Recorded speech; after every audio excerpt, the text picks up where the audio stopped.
A mixture of C2H2 and C3H8 occupied a certain volume at 80 mm Hg. The mixture was completely burnt to CO2 and water. When the pressure of CO2 was found to be 230 mm Hg at the same temperature and volume, the mole fraction of C3H8 in the mixture is. So let's first write the combustion reactions of C3H8 and C2H2.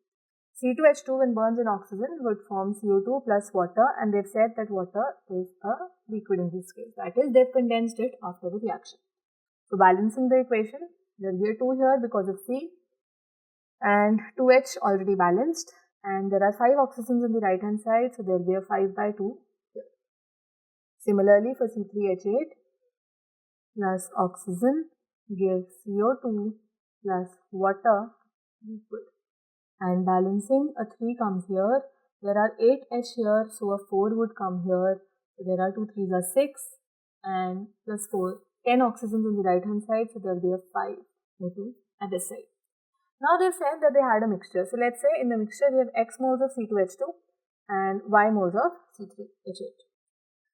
And they've used oxygen and converted it to carbon dioxide. So if there were X moles of C2H2, there will be 2X moles of CO2 from this reaction, and there will be 3Y moles of CO2 from this reaction, correct?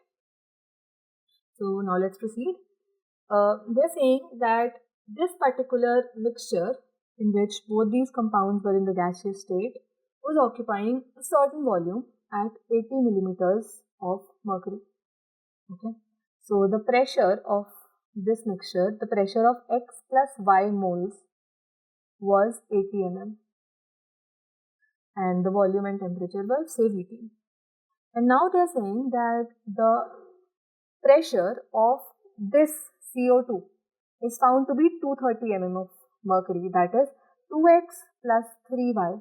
The pressure of this number of moles is 230 mm, and they've kept the volume and temperature as the same. That is, maybe the conditions are such that there is a specific control volume, a specific container in which the reaction is happening, and the external temperature is kept constant by maybe a heat bath or something of that sort. So by applying the ideal gas equation, PV is equal to nRT, we know that volume, temperature and R are constant. So P1 by N1 will be equal to P2 by N2, simply. So P1 is 80 and the number of moles at that point were X plus Y, which will be equal to P2 is 230, but the number of moles now are 2X plus 3Y. And please remember that we are considering that the reaction has moved towards completion. There is no C2H2 or C3H8 available now.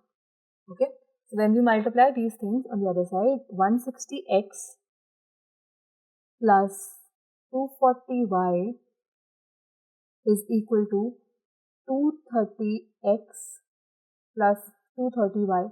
Now another thing to remember here is that we have been asked about the mole fraction. So if we consider the total number of moles X plus Y to be 1, that is when we would be able to give the mole fraction from this particular equation, because X upon X plus Y is what gives us the mole fraction of X.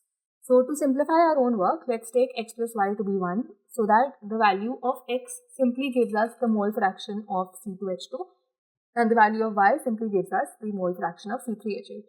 And we have to find the mole fraction of C3H8, so let's keep the equation in Y. Okay. So now we'll just plug in the values. Y will be retained, so X can be written as 1 minus Y in this particular equation.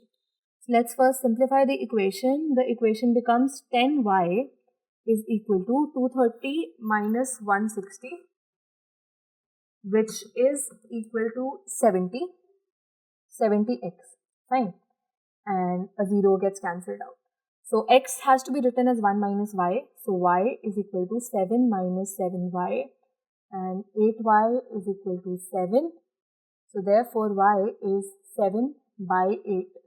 And what is 7 by 8 in decimal form? It is 0.875. So this is basically the mole fraction of C3H8 in the mixture which we had initially taken. 0.875. That is option B. And the option A, that is 0.125, gives us the mole fraction of C2H2 in the mixture. It is the value of X, that is 1 minus Y.